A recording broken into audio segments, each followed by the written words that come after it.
Hola, muy buenas noches, bienvenidos, bienvenidas. Por hoy tengo la responsabilidad de reemplazar a León Valencia en la conducción de este programa.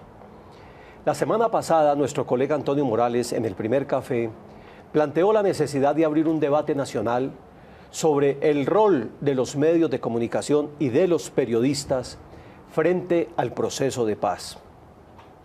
Son muchas las aristas que uno puede analizar sobre este tema, pero hoy, aquí en Controversia, queremos concentrarnos en la forma como los medios y los periodistas hemos estado representando a un actor importante hoy en la vida nacional con ocasión de los diálogos de La Habana, que son las FARC. Para meterle la mirada a ese tema, hemos invitado hoy a colegas periodistas que han trabajado, tienen en común el tema del conflicto durante muchos años. En primer lugar, les presento a César Molinares. Él es hoy investigador del Centro Nacional de Memoria Histórica y colaborador del portal en internet verdadabierta.com. También Gloria Castrillón, editora de investigaciones de la revista Cromos, que tiene la particularidad de haber cubierto durante muchos años el tema del conflicto y sobre todo durante la época del Caguán. Y Mario Morales, que además de periodista y columnista del Espectador, es docente e investigador de la Universidad Javeriana y director del Observatorio de Medios de la Pontificia Universidad Javeriana de Bogotá. Yo quisiera empezar esta reflexión con ustedes trayendo a colación algo que dijimos en el Informe Nacional de Desarrollo Humano del 2013, el conflicto Callejón con Salida, cuando analizábamos justamente el rol de los medios en la solución del conflicto. Y una de las cosas muy particulares que analizábamos allí es la siguiente. Los medios simplificamos al extremo, no tenemos matices en la presentación del actor armado. Y generalmente ignoramos que un actor armado como las FARC tiene varias caras al mismo tiempo, varias dimensiones. Una, son un proyecto político. Así a muchos no nos guste o creamos que no lo es, pero ellos se sienten un proyecto político. Son un aparato militar. Son un actor en los conflictos sociales en las regiones donde tienen preponderancia. Son cazadores de rentas, lo explica bien el interés que tienen en minería, en narcotráfico y demás. Son un modo de vida para mucha gente, no tienen sino opción de vida de vincularse al grupo armado. Son un poder territorial, porque participan en la gestión de muchos conflictos locales y obviamente son autores de violencias degradadas a los extremos que todos conocemos. Pero generalmente la representación mediática, ustedes me corrigen si estoy equivocado, de las FARC ha sido excesivamente centrada en sus actos violentos, en la FARC como un aparato militar que hace daño, olvidando las otras dimensiones. Sobre eso, ¿ustedes qué tendrían que decir? Bueno, yo creo que primero, creo que es muy acertado todo lo que has dicho y te redondearía una parte que también yo creo que el país y los medios de comunicación se han quedado estancados en la Guerra Fría. O sea, la Guerra Fría terminó en 1989 con la caída del muro de Berlín y en 1991 con la caída de la Unión Soviética. Y nosotros no superamos nunca esa Guerra Fría. Nos quedamos en esos dos opuestos entre que si la izquierda y la derecha eran malas y nunca los vimos como una opción de poder legítima. O sea, la izquierda, no la izquierda armada. Entonces yo creo que ahí creo que quedamos estancados los medios de comunicación en contar al país que se había superado esa Guerra Fría y la Guerra Fría siguió en Colombia. Siguió estigmatizando a partidos políticos, movimientos sociales, bueno, todos los etcétera de las estigmatizaciones que vienen de la Guerra Fría, y todavía nosotros seguimos hablando del socialismo como una amenaza cuando uno ve países en Europa, en Latinoamérica que han optado por regímenes socialistas, y aquí todavía nos da miedo los extremos, digamos la extrema izquierda o la extrema derecha, no sé si la hayamos vivido, pero en cierta manera creo que parte del miedo es que no hemos reconocido que hay otros actores políticos que necesariamente tienen que tener voz, y eso pasa con la guerrilla. Incluyendo esa visión, Gloria. Pues es que eso sí que nos tocó duro a los periodistas que tuvimos que ir al Caguán, porque creo que el país no conocía a las FARC, el país en general no sabíamos qué eran las FARC.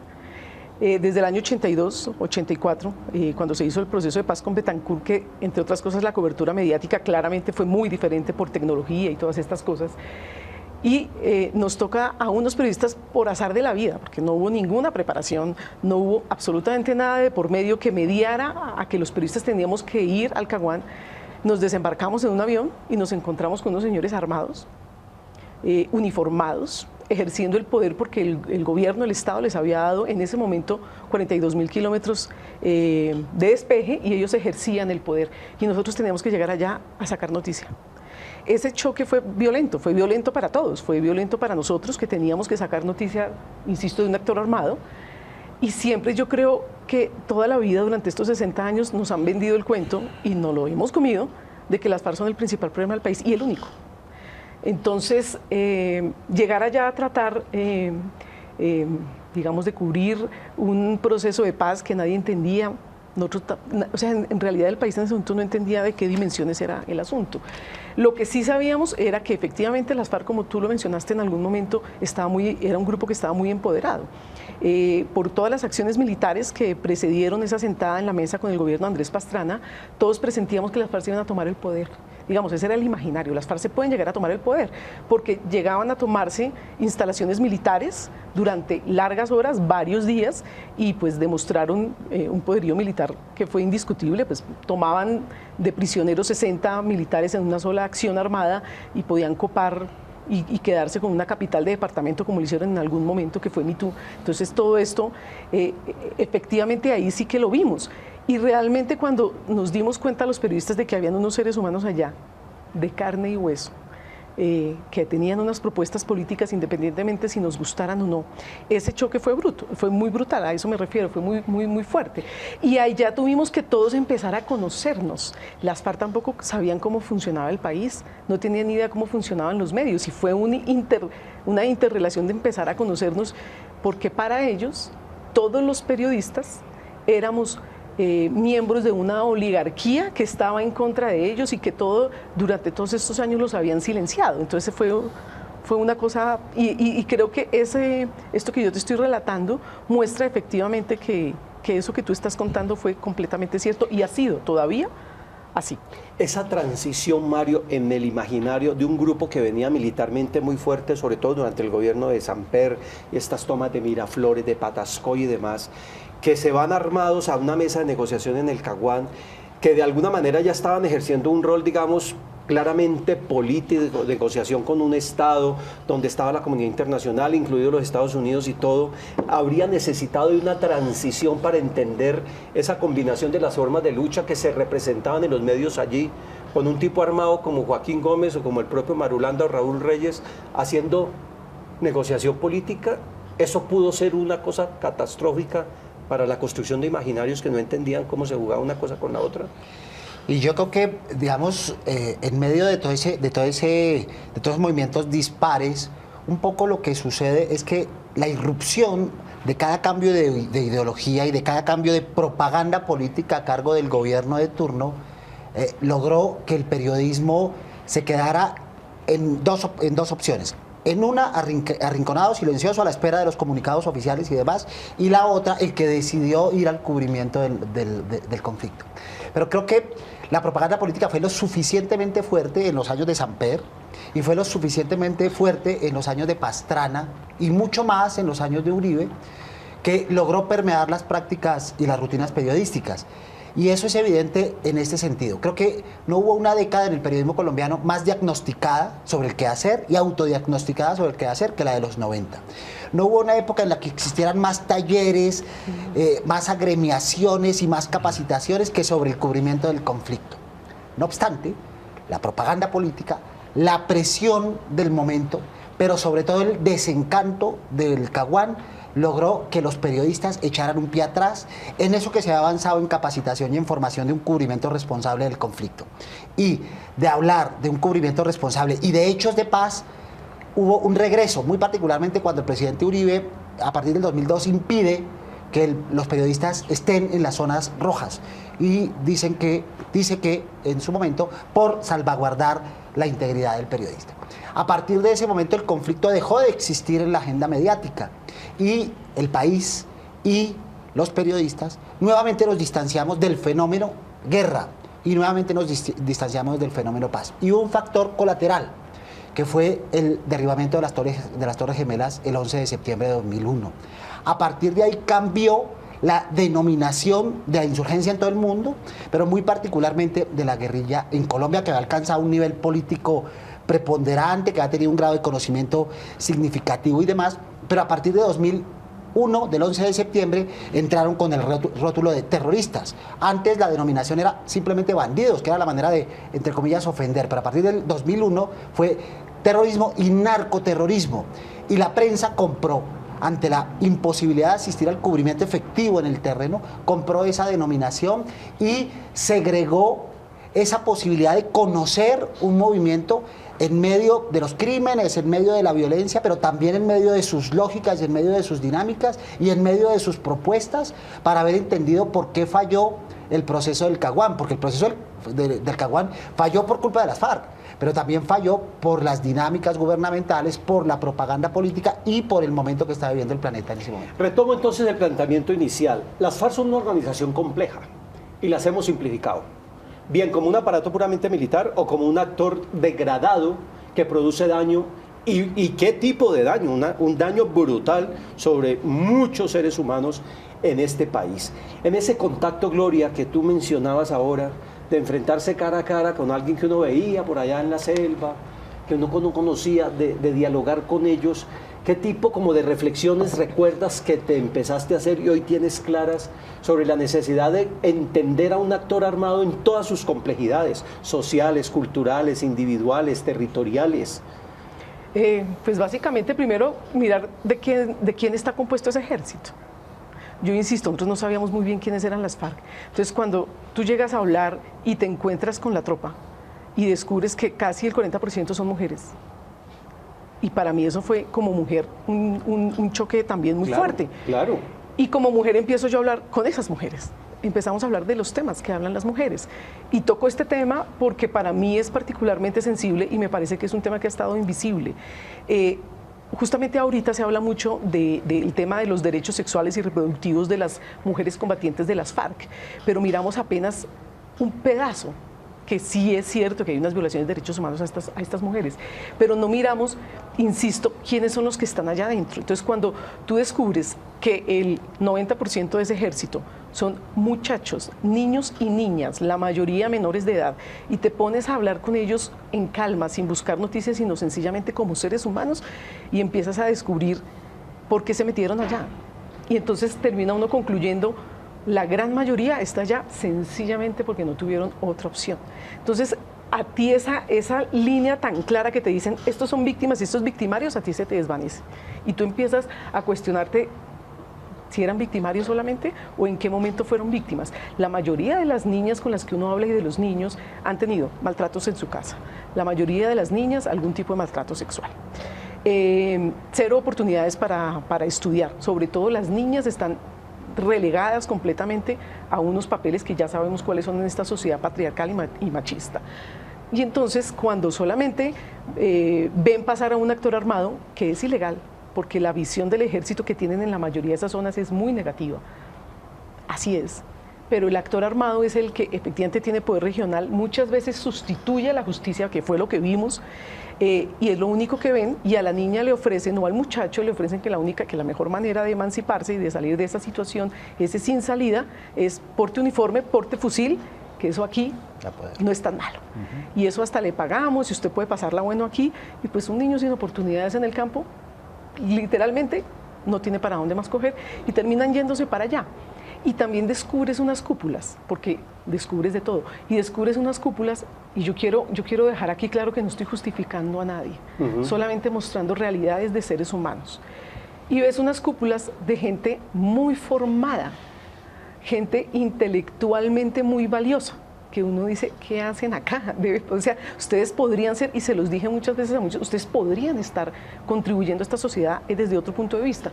¿Por qué terminaron yéndose a las FARC? Ah, no, porque militaban en la izquierda, porque empezaron a hacerle allanamientos en su casa, porque los perseguían, porque creían lo que decía César. Durante muchos años el malo era el de la izquierda, y pues encontraron que la salida más fácil era irse para el monte.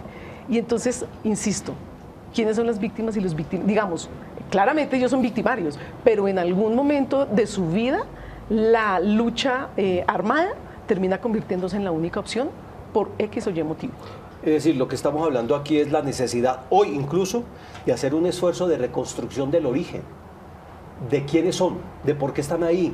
Porque si no entendemos eso y esa historia y la borramos y solamente la miramos hoy, esa historia de esa organización y de esas personas, así en bruto y en seco. Y en blanco y negro, y no, eso no es blanco y negro. Y en blanco y negro estamos fallando para poder entender qué puede ser de estos personajes a futuro. Claro, ahora, ojo que también hay los que se dedicaron de lleno al narcotráfico y estas cosas que no la vamos a negar, no la vamos a esconder. Esas complejidades que estamos Pero diciendo. Esto es muy complejo, esto no es de blanco y negro, esto no es de buenos y malos.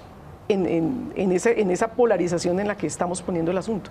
Mi productor nos dice que ha llegado el momento de hacer una primera pausa. Ya regresamos aquí a La Controversia de Canal Capital.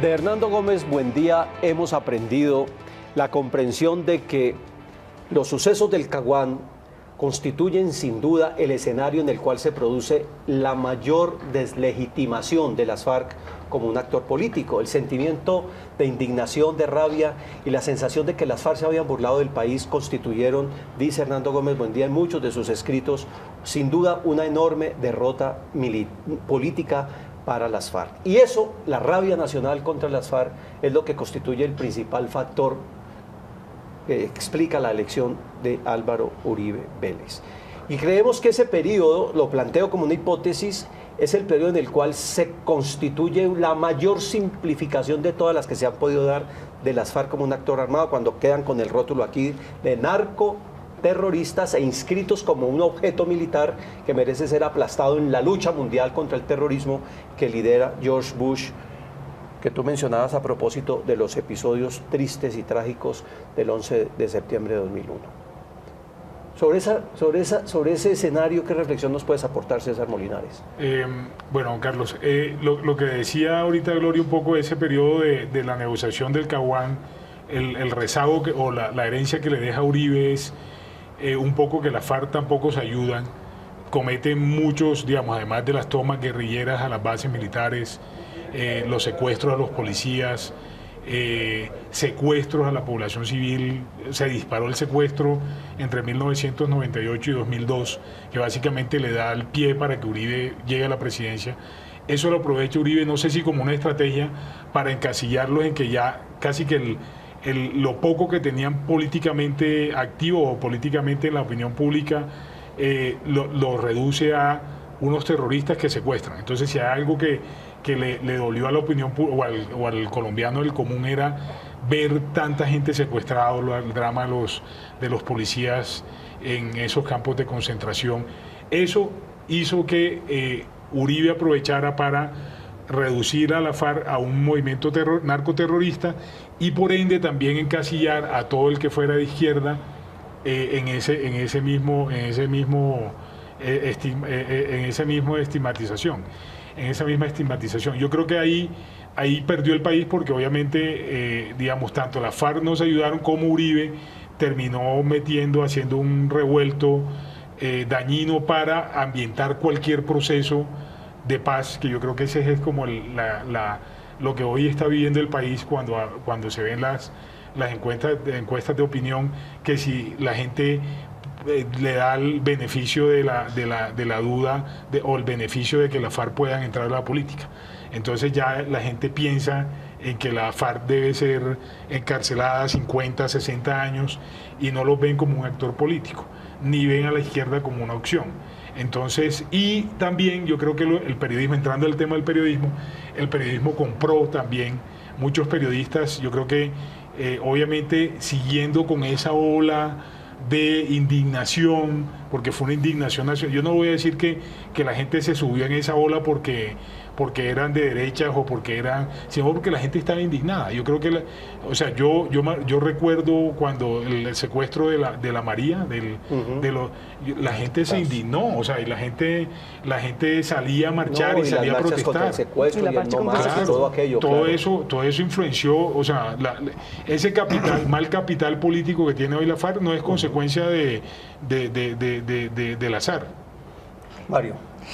Yo creo que ahí, recogiendo un poco lo que han dicho Gloria y César, el asunto es de encuadre, digamos, donde se ubicó el periodismo para narrar el conflicto. Y se ubicó un poco siguiendo esta teoría de Galtung sobre comunicación y paz, el teórico de Johan Galtung, se ubicó en la lógica de la guerra, ¿verdad? Y se ubicó en la lógica de la guerra en un gobierno que empujaba la guerra, procuraba la guerra y hacía la guerra. En cosas significantes como por ejemplo el conteo de cuerpos, ya no más narrativas de combates, de rostros, de víctimas, sino conteo de cuerpos. Lo que dio lugar a extremos, a vicios y a perversiones, como lo que pasó luego con números que nunca fueron ratificados, tanto en muertes como en secuestros, como en otras dinámicas como en reinsertados y demás, y otras dinámicas que contribuyó a la mentira. Es decir, se mitificaron las cifras y las cifras eran lo importante en el gobierno y los periodistas se inscribieron en esa lógica del conteo y no la lógica de la narración del conflicto. Lo segundo, se inscribieron en la lógica de la confrontación, ¿verdad? Y era narrar solo confrontación. Cualquier hecho de paz era visto desde los mismos medios como una cosa antipatriótica, no digna de narrarse en un momento de indignación. Y pasada o en un momento de moda guayabo. porque eso ya había tenido su momento en el Caguán. Y que compraba la idea de Uribe, que eso era apaciguamiento, ¿verdad? Con la subversión y con la insurgencia. El tercer factor fue la personalización, ¿no? Entonces ya no era un país, una guerrilla, una población, sino era un presidente, ¿verdad? Héroe y líder que quería hacer de este país un país no fallido como se pronosticaba sobre el nuestro. Entonces todo se personalizó y todo iba en la dirección del movimiento del presidente de aquel entonces y de las personas que lideraban el proyecto de guerra. El cuarto factor que incidió es que todo lo que no fuera oficial, Estado y gobierno era mirado como lo otro, como el enemigo. Y al lado del enemigo, que era la guerrilla, como lo pintaba el gobierno, entonces estaban los periodistas que narraban la guerrilla. Yo recuerdo una narración de Plinio Apuleyo en Lecturas Dominicales, a la cual reaccionamos varios en su momento y después Roberto Posada García Peña nos permitió contarlo, donde pusieron en la picota Gloria porque pudo entrevistar a los periodistas bañándose, a los guerrilleros bañándose en el río y hablando de naturaleza y hablando de ecología. Y entonces Plinio se quejaba de este tipo de periodismo que desdibujaba la imagen guerrerista de la insurgencia y del malvado. Y del malvado y el del malo más enemigo. malo. Entonces no era posible matizar, ¿no?, la vida de la insurgencia y de la guerra con una narración como la que tú hiciste para la revista Cromos, y entonces en el mismo saco de la insurgencia entraron los periodistas, después los defensores de derechos humanos y después la sociedad civil, de tal manera que quedó todo como un enemigo frente al Estado que lideraba la guerra. César, tu acotación Pero brevemente una para cosa escuchar el breve, aporte pero de Gloria. también ha habido ejemplos de que no hubo estigmatización con los periodistas que entrevistaron a los paramilitares y que terminaron justificando matanzas como la del Salado, por ejemplo, que es una anécdota muy célebre de que mientras estaba ocurriendo la masacre del Salado, entrevistaban a Carlos Castaño, que a su vez estaba extendiendo una cortina de humo sobre... Vestido de Ricky Martin. Sí. Es un poco la anécdota de lo que ocurrió con Castaño, ¿no? Claro, ahora te quiero, digamos, hacer una precisión histórica ahora que mencionas ese artículo. Realmente lo que le dolió al gobierno de ese artículo, estoy segura que no fue eso. Les cuento brevemente en qué consistió el artículo. En pleno Plan Patriota, cuyo corazón, ustedes lo saben muy bien, fue en el Putumayo. Yo me fui para el Putumayo, donde estaban concentradas todas las tropas, insisto, Marines de Estados Unidos, a los cuales me encontré en los retenes que tuve que pasar, y entrevisté a Raúl Reyes, ¿qué fue lo que yo mostré a Raúl Reyes que dolió tanto? Primero, que yo logré pasar la infranqueable frontera esa, porque en ese momento había un ministro que dijo, ellos no duermen 2 noches seguidas en la misma madriguera. En sus guaridas. En sus guaridas. Yo jamás califiqué a nadie. ¿Qué hice? Conté que Raúl Reyes tenía gallinas y tenía marranos. Obviamente, si usted está corriendo no tiene gallinas ni tiene marranos. Y creo que lo que les dolió un poco fue haber entrevistado al segundo hombre más buscado en Colombia, porque el primero en ese momento era Manuel Marulanda Vélez, alias Tiro Fijo, y les dolió un poco que yo hubiera cruzado como periodista esa frontera que era infranqueable y que habían combates todos los días, y demostré que me había quedado 4 días y que estos señores no estaban corriendo. Creo que eso fue lo que dolió, y en ese momento lo que pidieron para mí Plinio Apuleyo y el hoy senador José Obdulio Gaviria fue la cárcel. Me pidieron que me mandaran a la cárcel porque era antipatriótico que yo entrevistara a los guerrilleros. Ahora, esto me sirve, yo tenía otras acotaciones aquí, pero me sirve un poquito para poner el tema, porque es curioso que no hayamos superado, después de 16 años en los medios, no hubiéramos superado el debate de si es o no es conveniente entrevistar a los miembros de las FARC. Sí, ese Entonces, no es un dilema. Es un dilema que es cierto, está bien, planteémoslo, discutámoslo, pero a ver, finalizar este proceso de paz indica que estos señores, en una u otra medida, pocos, poquitos, muchos, altos mandos, mandos medios, van a hacer política y van a estar en la legalidad. De eso se tratan los procesos de paz en el mundo, y lo ha repetido todo, digamos, las personas que han estado intentando explicar que esto que parece inexplicable. Los procesos de paz no se hacen para que ellos se vayan a podrir en la cárcel durante 50 años, se hacen para que vayan a participar en la vida política. ¿Por qué nos negamos a escucharlos? Digo, si estamos la negociación es un proceso político, eso significa un diálogo de posiciones políticas, y nos negamos a escuchar.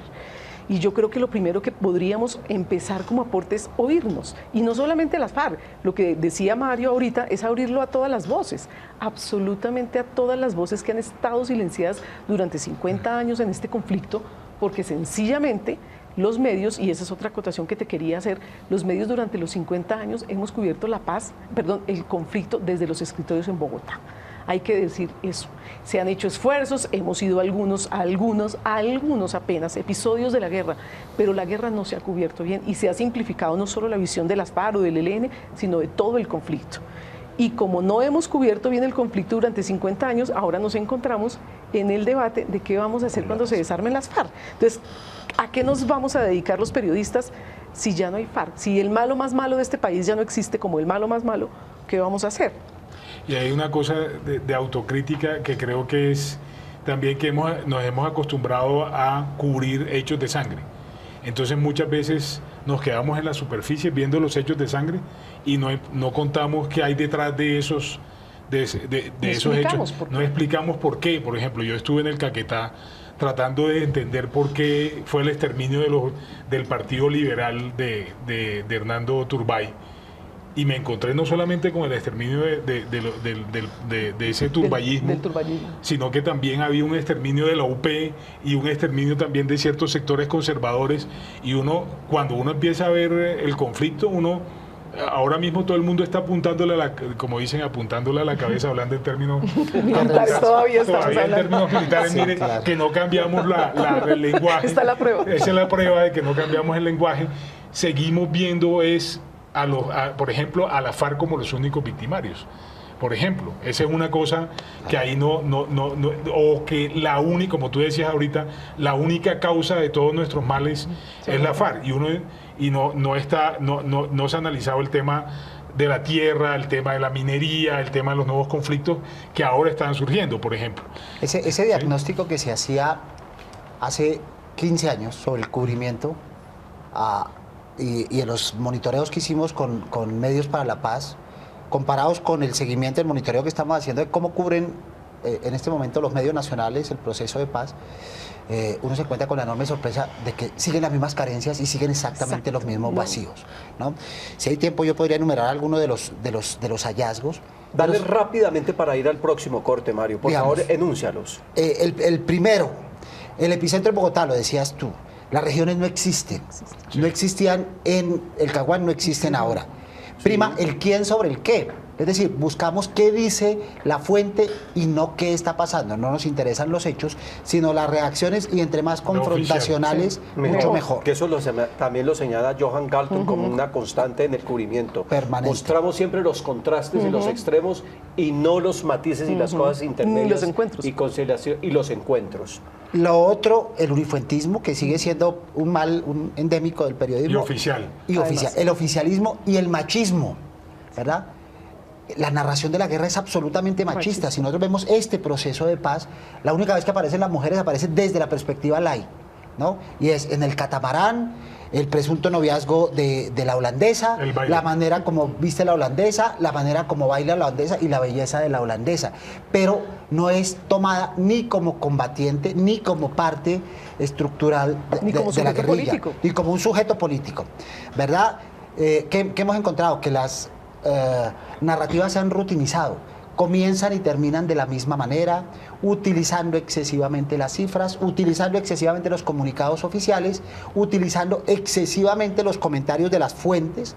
Nosotros miramos quiénes aparecen en las narraciones hace 15 años y ahora, y son exactamente el presidente, el ministro de Defensa, y en la misma dialéctica entre presidente y ministro de Defensa, y las fuentes oficiales. De vez en cuando los voceros de la guerrilla, y entonces hay rasgadura de vestiduras, porque entonces la guerrilla no tiene por qué hablar en un conflicto. Es decir, casi que la sociedad le dice a la guerrilla: usted solo habla con la violencia, no tiene derecho a hablar con las palabras.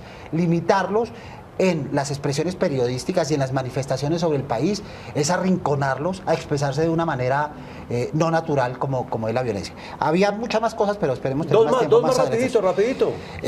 Bien. Muy pocas voces. Muy pocas voces. Muy pocas voces. Las víctimas aparecen en el 1% de las narraciones. En el 1% de las narraciones. ¿Y cómo aparecen, no? ¿Y cómo aparecen? Normalmente aparecen revictimizadas, ¿verdad?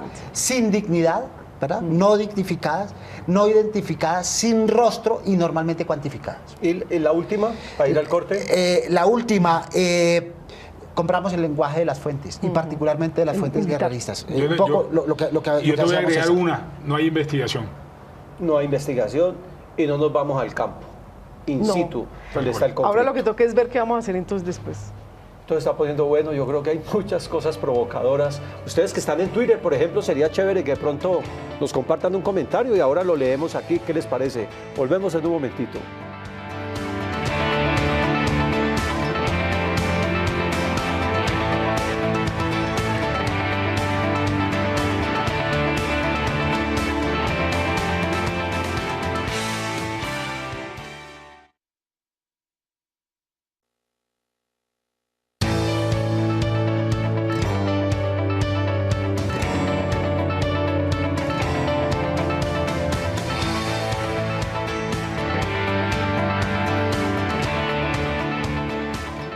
Qué envidia que uno hubiera podido comenzar este oficio de periodista hace 40 años con el Twitter y todo eso. Por eso he invitado a Magali León, que es una de nuestras productoras, periodista digital y demás, para que nos cuente rápidamente qué está pasando en Twitter con lo que estamos hablando aquí. Magali, ¿qué dice la gente? Pues en este momento la mayoría de nuestros usuarios en Twitter han dicho lo siguiente. Luis Carlos Pinto, @lushpinto, dice que ¿por qué las calaveras nos aislaron de los canales suramericanos, medio al que el progresismo despertando pueblos? También Gonzalo Godelo les manda a decir que un buen programa y cordiales saludos a ti. Gonzalito, que vive en el Meta. Sí, en el Meta. Fue gestor de paz en la gobernación del Meta, sí. Milton Regifo dice que hoy el papel de los medios en el cubrimiento de la violencia y de la guerra. Manda a decir él. @vida, paz y amor. Y la mayoría de los mensajes ha sido que ha sido el programa estupendo y que obviamente los mediadores y los invitados, el programa ha llevado muy bien. Bueno, Magali, muchas gracias. Muchísimas gracias. Sigue ahí pendiente e interactuando con nuestros oyentes a través del Twitter. Bueno, se nos está acabando el tiempo. Gracias, Magali. Gracias. Tranquila, puedes retirarte sin complicaciones. La última parte es hoy. Entonces, el otro punto de quiebre es que de pronto estos señores que hemos visto en estas cosas tan terribles, de pronto aparecen con guayabera, con unos maletines, fungiendo como Ban Ki-moon, entrando a un centro de convenciones en La Habana, sentados tú a tú. Incluso se han divulgado imágenes diciendo que están allá paseando, que tan cínicos, que están sinvergüenzas y demás, y que allá el gobierno les está entregando la mitad del país y que les está haciendo todas las concesiones. Digamos, este es un discurso que se maneja mucho desde los sectores más opuestos al proceso de negociaciones en La Habana. Incluso son discursos que están muy asociados a sacar siempre el prontuario violento de las FARC y demás. Entonces, ¿cómo ven ustedes los retos hoy? ¿Cómo ven los retos hoy cuando está pasando lo de La Habana y lo que se viene?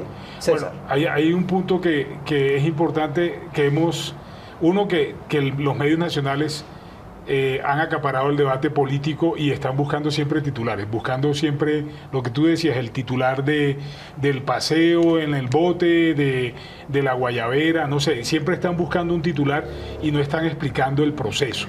Y eso yo creo que eso copa la agenda nacional. Y lo otro es que los medios regionales tampoco han apropiado su propia agenda desde los territorios. Si se está hablando de paz territorial y están hablando que puede haber, todavía eso no se ha desarrollado porque obviamente no se ha firmado ningún acuerdo final, obviamente, pero los medios locales o regionales lo que han terminado haciendo altoparlantes de la discusión política, pero la discusión política del Twitter. Es que aquí el problema no ha sido una discusión de fondo de qué es lo que se está negociando, cómo se está negociando, la legitimidad política, la apertura democrática, el tema de la resolución del problema agrario. No, aquí se está discutiendo es si van a la cárcel o no, si hoy Uribe amaneció dándole palo al comisionado de paz o le está dando, o si le está dedicando un Twitter al presidente. Entonces eso acapara la agenda mediática y nos terminamos haciendo un periodismo de Twitter que es perjudicial para explicar en qué estamos, hacia dónde vamos, qué es lo que viene, porque muchas veces no se explica qué es lo que se está negociando, ni hacia dónde se va, ni cuál es el proceso del que Colombia se va a ver visto abocado. Entonces yo creo que el principal problema es que se ha simplificado la discusión política a un debate de Twitter. Pero ahí sobre eso yo quiero llamar la atención y hacer una cuñita. Yo pertenezco a una organización que se llama Consejo de Redacción. Y desde sí, Consejo de Redacción claro. Va la otra cuñita, acabamos de lanzar un libro que se llama Pistas para narrar la paz. Lo escribimos entre Gina Morelo, Olga Bear y yo. Pero más allá de la cuñita, gracias, lo que quiero es, digamos, contar cuál ha sido un poco la angustia de nosotros y la preocupación. La preocupación es cuál va a ser la agenda mediática de los medios, cuál debería ser hoy, que incluso no la tenemos. Y efectivamente, como dicen César y Mario, los medios perseguimos a Uribe a ver cuándo apareció de malas pulgas y cuándo empezó a trinar, y las respuestas sucesivas de los diferentes actores. Todo el diálogo. Ni siquiera es diálogo, porque esos son gritos altisonantes, porque no hay diálogo, ojalá hubiera diálogo. Pero lastimosamente los periodistas, y aquí no... Te puedo decir que no me equivoco, porque el diagnóstico que se hizo a través de Consejo de Redacción arroja esto. Sí. Los periodistas no conocemos los borradores de los acuerdos. Están colgados en una página de internet públicos. No los conocemos. ¿Sabes qué es cierto? No apropiamos, o sea, creemos que ese es un tema que se resuelve en La Habana. Ah, no, allá que me resuelvan el problema. Ese no es un problema conmigo. Y resulta que eso es un problema de todos los colombianos. Sí, y la responsabilidad no la hemos asumido nosotros. Sí. Empecemos por explicar cuáles son esos borradores. ¿Cuánto vale implementar esos acuerdos? ¿Qué institucionalidad se requiere en Colombia para hacer cumplir solamente el primer punto, que es participación política? No lo sabemos. No nos hemos dado cuenta que en las regiones es donde se van a implementar esos acuerdos. El tema del narcotráfico y el tema de desarrollo rural integral están concentrados en los territorios. Y para la implementación se está hablando de ir a organizaciones comunitarias, a organizaciones comunales, y ahora el tema de la subcomisión de género está metiendo el ingrediente de que tiene que ser muchas mujeres cabezas de familia, que son las sobrevivientes y las que van a quedar para reconstruir este país en muchas regiones. No estamos hablando de eso. No estamos preguntándonos cómo están los diagnósticos regionales, y efectivamente, como dice César, los medios regionales también ahí creo que se están quedando cortos, porque nos quedamos en contar fragmentos del conflicto, porque ni siquiera lo hemos contado todo. No hemos ayudado a explicar por qué es el conflicto, qué ha pasado en cada una de nuestras regiones. César, rápidamente para darle la palabra a No, y hay un tema ahí muy importante en los acuerdos, que es el tema de la libertad de expresión, por ejemplo. Y ahí es no nos hemos dado cuenta. No nos hemos dado cuenta que es vital dentro de esto. Y lo que estamos haciendo es todavía cerrar mucho más los canales para los sectores, incluso para la oposición. O sea, yo escucho mucho una opinadora en la mañana que dice que es necesario que se abran los medios de comunicación a expresiones que nunca han tenido voces. Y eso está dentro de los acuerdos. Y lo que estamos haciendo es todo lo contrario. En aras de hacer justicia un poco con el cubrimiento, mencionemos que ha mejorado, ¿verdad? Sí, porque también no es nos bueno demos tan duro. porque no nos demos tan duro, porque Está bien, no nos puede demos ser Pero tan- sabes tan que es bueno negativo. que de verdad metamos esto, porque de pronto somos demasiado injustos, porque ha habido aportes de todos los Sí, sectores, sí. incluyendo lo de los grandes medios, Sí, claro. a los que les solemos dar tanto palo. Sí, también han hecho aportes. Se han Entonces, hecho cosas, chévere que nos ayudes a ver cosas eso. que son que ayudan a reivindicar un poco, digamos, este proceso de recapacitación del ejercicio del periodismo en el cubrimiento del proceso de paz. Digamos que el proceso ha sido un poco como, desde el momento en que se anuncia que hay diálogos, ha sido primero un proceso de incredulidad, ¿verdad?, de los medios, después un proceso de escepticismo, ¿verdad?, Incredulidad, escepticismo. después un Ajá. proceso de cautela de los medios, Ajá. y hemos pasado paulatinamente de un moderado pesimismo, que también existe, Ajá. a un moderado optimismo. Optimismo. Miren que hay un dato bien interesante que hablábamos con César Caballero la semana pasada de cifras y conceptos. Dice una encuesta, y eso está debidamente verificado, que lo que hoy piensan los colombianos en las encuestas, lo que hoy piensa la sociedad colombiana, era lo mismo que pensaban los líderes de opinión hace 3 años. Y esa es una excelente noticia, ¿verdad? Porque significa que de algo han servido los discursos pro paz, que primero se implantaron en el columnismo y que paulatinamente se han ido extendiendo a la redacción y que hoy han llegado a las audiencias. Hoy los porcentajes de apoyo al proceso de paz, 3 años después, 2 años y medio, están en el mismo nivel en la población a como estaban en el columnismo de opinión hace 2 años y medio. En los llamados generadores de opinión. Luego, aquel cortocircuito que hablábamos entre lo que piensan los líderes y lo que piensa la población, de pronto no existe. Digamos que esa es una buena noticia. ¿Qué ha habido? Ha habido intentos de los medios, no solo desde lo periodístico. Digamos, ha habido unas narrativas, unas apuestas, por ejemplo, de los 2 canales privados los domingos en la noche, al presentar a estos gestores de paz desde las regiones, que es una apuesta económica, que es una apuesta periodística, que es una apuesta narrativa, y creo que vale la pena resaltar esos 2 programas que resaltaron hechos de paz, que es una de las carencias que teníamos tradicionalmente en el cubrimiento de la guerra, porque es que la guerra es guerra y paz, es conflicto y paz, es combates pero también hechos de paz. Ahí hemos mejorado indudablemente, hay unas apuestas de los medios, eso cambió muchísimo cuando el empresariado, haya sido pagado o no por el gobierno, lanzó la campaña de Yo Soy Capaz, y a partir de ahí hubo una derivación un poco más, digamos, más favorable Sí. de los medios y del periodismo hasta esta marcha por la vida que tendremos el próximo domingo, haya sido o no pagada por Santos, y ahí cabe el sano escepticismo porque ese no se puede perder. ¿Y qué ha pasado? Que se ha comenzado a diferenciar violencia de conflicto. Ese es uno de los hallazgos, Ajá. ¿verdad? Que antes estaban absolutamente confundidos. Violencia, terrorismo, guerrilla. Ya se está diferenciando, se está comenzando a diferenciar cuándo son actos de violencia, ¿verdad?, cuándo son actos de conflicto. Pasó en los atentados del occidente del país, hubo mesura en el periodismo antes de asignarlos, como se hacía velozmente, a la insurgencia, a la guerrilla. Un momentico, de quién se trata, quiénes fueron los autores, y efectivamente no era fruto del conflicto, sino fruto de la delincuencia común. Hemos comenzado a diferenciarlos. Hemos comenzado a narrar en otros géneros. Por ejemplo, hay un género que está en efervescencia y que estamos comenzando digamos, a entender como audiencias, pero también desde el punto de vista del periodismo, que es la nota ampliada, ¿verdad? Y es esta nota que aparece rodeada de muchos géneros y de muchos subgéneros, pero que leída en su conjunto... Y de infografías. Y de todo esto. infografías, Sí, y de también es cierto. resaltados, y de destacados, y de opinión.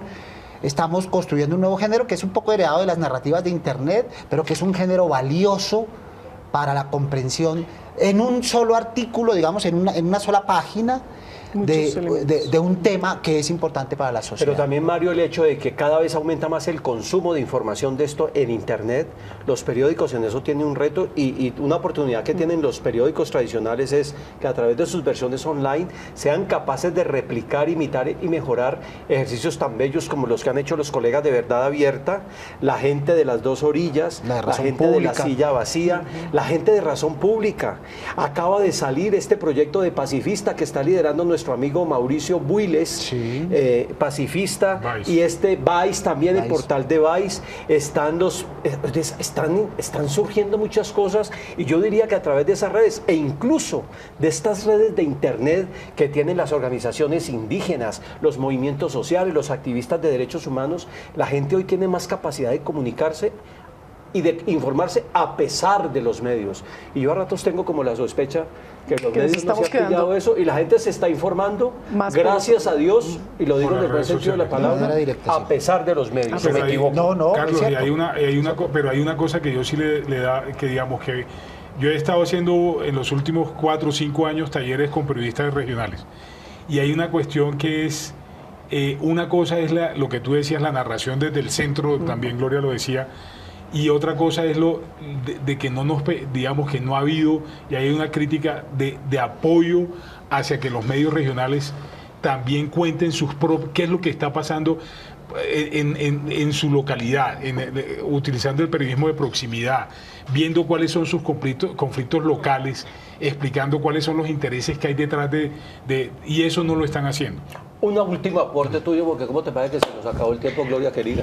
Yo lo que quiero dejar como entre el tintero y como reflexión es que los medios debemos empezar a preguntarnos cómo vamos a empezar a reconstruir la memoria histórica. En algún momento este proceso nos va a dejar un proceso de justicia transicional que todavía no sabemos cómo va a ser. En algún momento esas personas que están allá, los miembros de las FARC, van a contar su verdad. ¿Qué vamos a hacer los medios con esa verdad? ¿Cómo la vamos a transformar o cómo la vamos a utilizar para armar un rompecabezas y explicar y realmente hacer memoria, que es lo importante de estos procesos de paz en el mundo, es hacer memoria para evitar la repetición, garantizar la no repetición? Y otra cosa que yo quiero dejar, otro punto adicional aparte pues de la discusión de los temas regionales, es cómo hemos estigmatizado desde los medios y desde los opinadores y desde el mismo Estado a muchas comunidades que van a quedar muy desprotegidas ahora, porque siempre las miramos como cunas de guerrilleros, como cunas de las FARC, zonas históricas de las FARC. ¿Qué va a pasar con esas comunidades ahora que ya en teoría no van a tener esa protección que durante muchos años supuestamente tuvieron con ese actor armado? Como ustedes se dan cuenta, queridos y queridas televidentes, esto da para largo. Seguramente tendremos que volver en este espacio de controversia que dirige León Valencia, en el Primer Café y en el noticiario del Canal Capital sobre estos temas, porque hay mucha tela de dónde cortar. Y necesitamos un ejercicio retrospectivo, pero también prospectivo, desde todos los actores que estamos involucrados en esto, incluyéndonos, por supuesto, los periodistas y los medios de comunicación. A ustedes, muchas gracias por su atención y les esperamos aquí mañana en Controversia, mañana nuevamente y afortunadamente con nuestro querido amigo León Valencia. Gracias y buenas noches para todos y todas.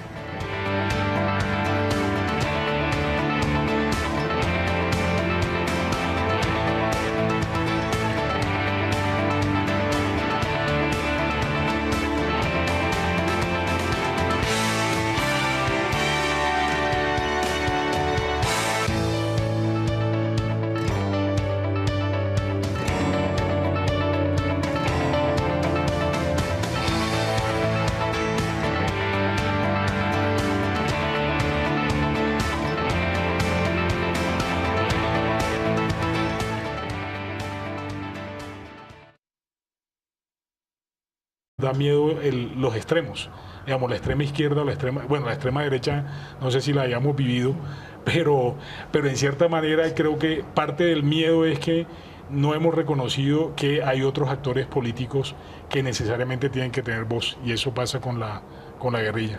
Incluyendo esa visión, Gloria.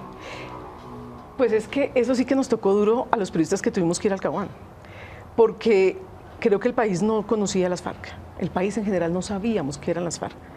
Desde el año 82, 84, cuando se hizo el proceso de paz con Betancur, que entre otras cosas la cobertura mediática claramente fue muy diferente por tecnología y todas estas cosas, Y nos toca a unos periodistas por azar de la vida, porque no hubo ninguna preparación, no hubo absolutamente nada de por medio que mediara a que los periodistas teníamos que ir al Caguán. Nos desembarcamos en un avión y nos encontramos con unos señores armados, uniformados, ejerciendo el poder porque el gobierno, el Estado les había dado en ese momento 42.000 kilómetros de despeje y ellos ejercían el poder. Y nosotros teníamos que llegar allá a sacar noticia. Ese choque fue violento.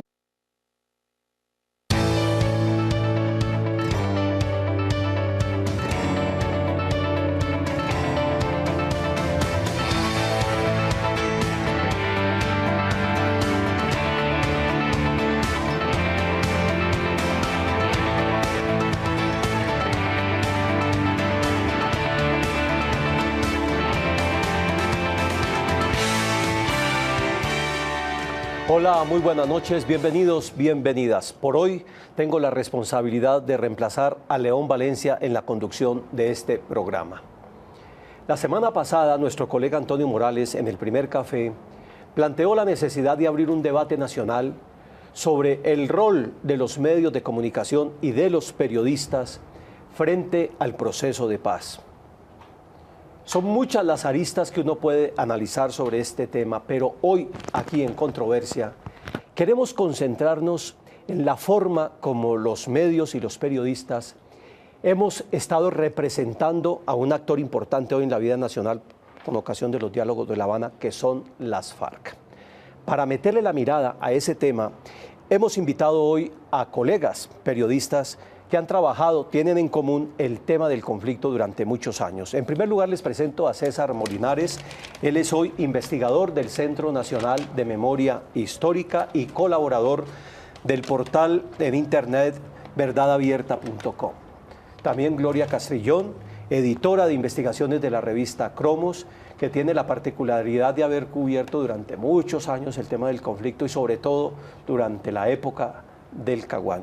Y Mario Morales, que además de periodista y columnista del Espectador, es docente e investigador de la Universidad Javeriana y director del Observatorio de Medios de la Pontificia Universidad Javeriana de Bogotá.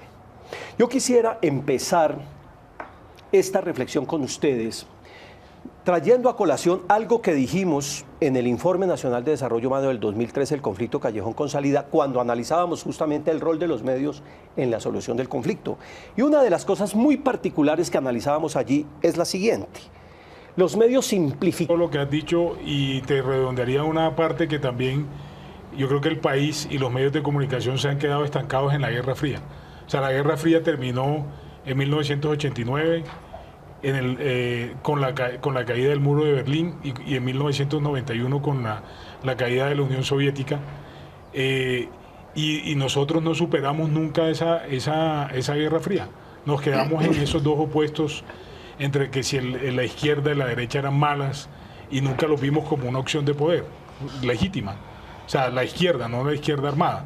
Entonces yo creo que ahí creo que quedamos estancados los medios de comunicación en contar al país que se había superado esa Guerra Fría, y la Guerra Fría siguió en Colombia, siguió estigmatizando a partidos políticos, movimientos sociales, bueno, todos los etcétera de las estigmatizaciones que vienen de la Guerra Fría, y todavía nosotros seguimos hablando del socialismo como una amenaza cuando uno ve países en Europa, en Latinoamérica, que han optado por regímenes socialistas, y aquí todavía no. Estamos al extremo, no tenemos matices en la presentación del actor armado.